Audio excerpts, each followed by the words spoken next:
अस्सलाम वालेकुम। हाँ, HD ग्लोबल सीरीज़ में आपको वेलकम कहते हैं।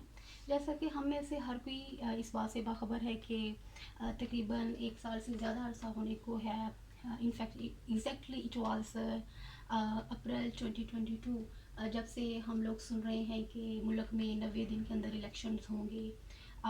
कौन सा अदारा जो है वो इलेक्शन करवा सकता है, कौन सा अदारा जो है इलेक्शन नहीं करवा सकता, किसकी रिस्पॉन्सिबिलिटी है। और इनफैक्ट आपने देखा कि एक दफ़ा जो सुप्रीम कोर्ट है उन्होंने मई की डेट भी अनाउंस कर दी कि मई में इलेक्शंस मुल्क में होंगे।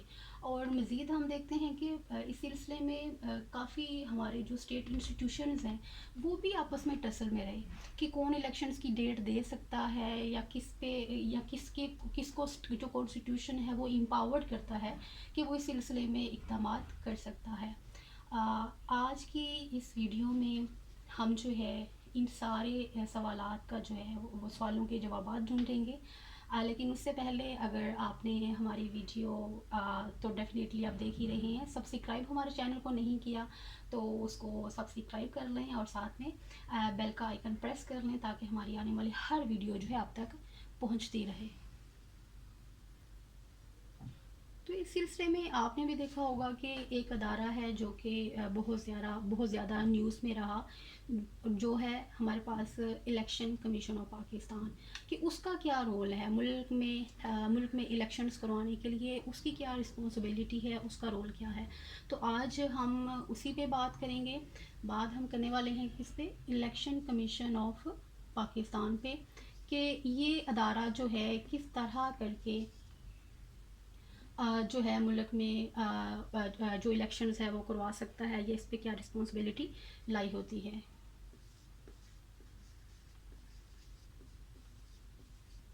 मज़ीद हम देखते हैं कि जब भी वन पेपर क्वेश्चन आता है, ख़ास तौर पे आपने PMS के जो हैं वो जनरल नॉलेज का पेपर देखा होगा, तो उसमें काफ़ी मर्तबा जो है इलेक्शन कमीशन पे जो क्वेश्चंस हैं वो आए हैं।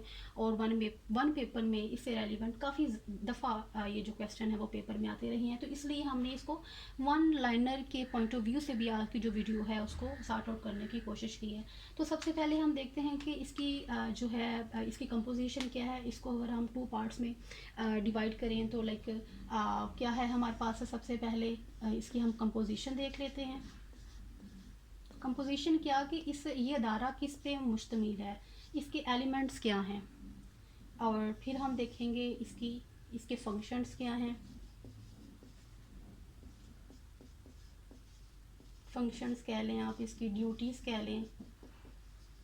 तो जब कंपोजिशन की बात आती है तो हमारे पास इसका मेजर एलिमेंट जो है जो काफ़ी दफ़ा न्यूज़ में भी रहे हैं एक्सक्यूज़ मी, वो है हमारे पास चीफ इलेक्शन कमिश्नर। इस पे हम फर्दर डिटेल में बात करते हैं। और सेकंड क्या है, हमारे पास इसमें 4 मेंबर्स होते हैं, 4 मेंबर्स। और ये 4 मेंबर्स कौन होते हैं, ये कहाँ से इनको सेलेक्ट किया जाता है। तो ये हर सूबे से जो है ना एक मेंबर लिया जाता है।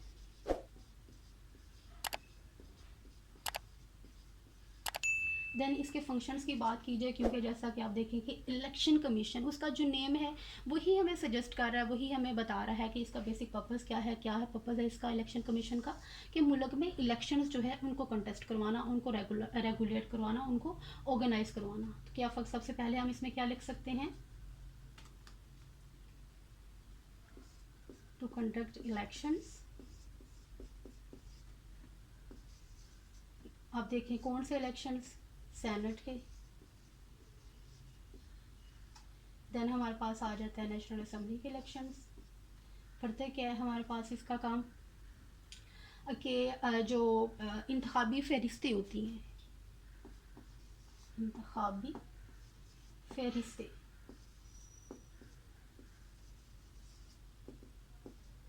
फिर इंतखाबी फहरिस्तें उनको बनाना।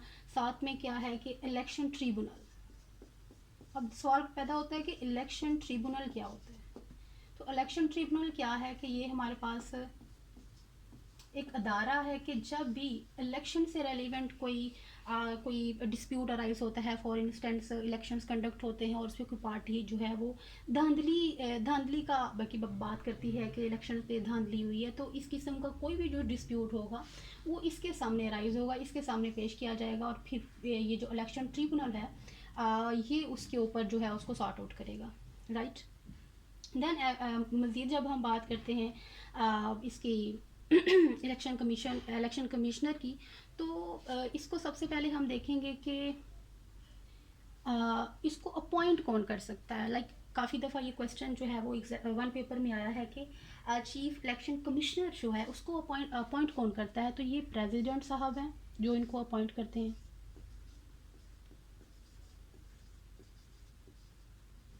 देन इनके हवाले से क्वेश्चन काफ़ी दफ़ा पेपर्स में आया है कि इनकी टर्म क्या है, टर्म ऑफ ऑफिस क्या है, कि कितने साल के लिए जो है हमारे कमिश्नर साहब जो हैं वो अपनी पोस्ट पे रहते हैं। जैसे कि हमें पता है कि नेशनल असम्बली के जो मेंबर्स हैं वो 5 साल के लिए नॉमिनेट होते हैं, और इसी तरह जो सेनेट के मेंबर्स होते हैं वो 6 साल के लिए होते हैं, जिनमें से हर जो हाफ मेंबर्स होते हैं उनको 3 साल के बाद जो है वो रिटायर हो जाते हैं, लाइक फिर उनके जगह पे और जो है उनको इलेक्ट किया जाता है। तो इस तरह हमारे जो कमिश्नर साहब हैं ये हमारे पास होते हैं फॉर 5 इयर्स। मज़ीद ये कि ये ओथ किसके सामने लेते हैं, तो ये चीफ जस्टिस ऑफ पाकिस्तान के सामने जो कमिश्नर साहब हैं ये ओथ लेते हैं, और जितने भी हमारे इस तरह के जो ओथ होते हैं ये 3rd शेड्यूल के तहत होते हैं, 3rd शेड्यूल। अब अगर इसको कॉन्स्टिट्यूशन के साथ जब हम रिलेट करते हैं तो जो हमारे लॉ के स्टूडेंट्स हैं वो ये बात याद रख सकते हैं, इनफैक्ट उनको होनी चाहिए ये वाली बात याद कि आर्टिकल्स 2013 टू 2026 आर्टिकल्स जो है हमारे कॉन्स्टिट्यूशन ऑफ पाकिस्तान 1973 के जो है वो इसके साथ हमारे इलेक्शंस के साथ इसको डील करते हैं।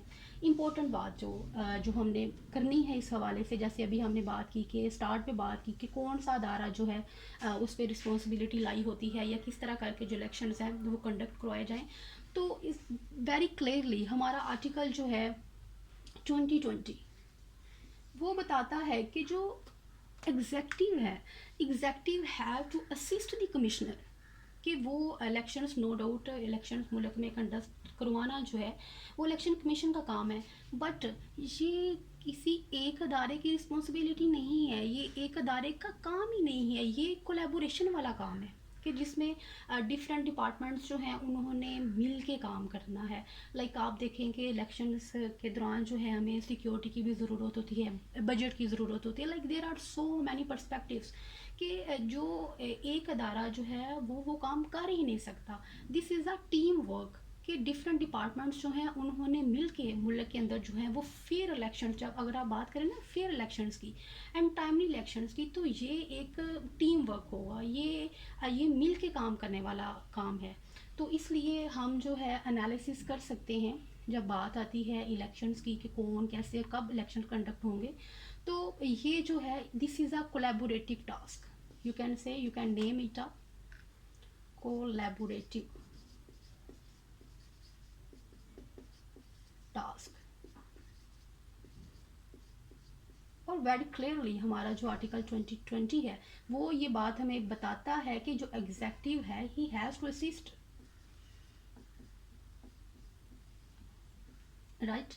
तो ऑडियंस ये है हमारा आज का टॉपिक, और उम्मीद है कि इसके जो ब्रीफ पॉइंट्स हैं ब्रीफली यहाँ हमने आपको बड़े अच्छे तरीके से समझा दिए होंगे, और इससे रेलिवेंट लाइक इलेक्शन से रेलिवेंट आपका कोई भी क्वेश्चन हो तो आप जो है वो कमेंट सेक्शन में अराइज कर सकते हैं, वो आप हमसे पूछ सकते हैं, अपनी राय का इजहार जो है फ्रीली कर सकते हैं, क्योंकि हमारा आर्टिकल 19 जो है वो हमें इजाज़त देता है लाइक सब्जेक्ट टू लॉ रह के हम अपनी जो एक्सप्रेशंस हैं, अपनी जो आवाज़ है वो दूसरों तक पहुंचा सकते हैं। तो हमारा चैनल वेरी वार्म वेलकम आपको करता है कि आप अपनी राय का जो इजहार है वो हमारे साथ करते रहें। Thank you.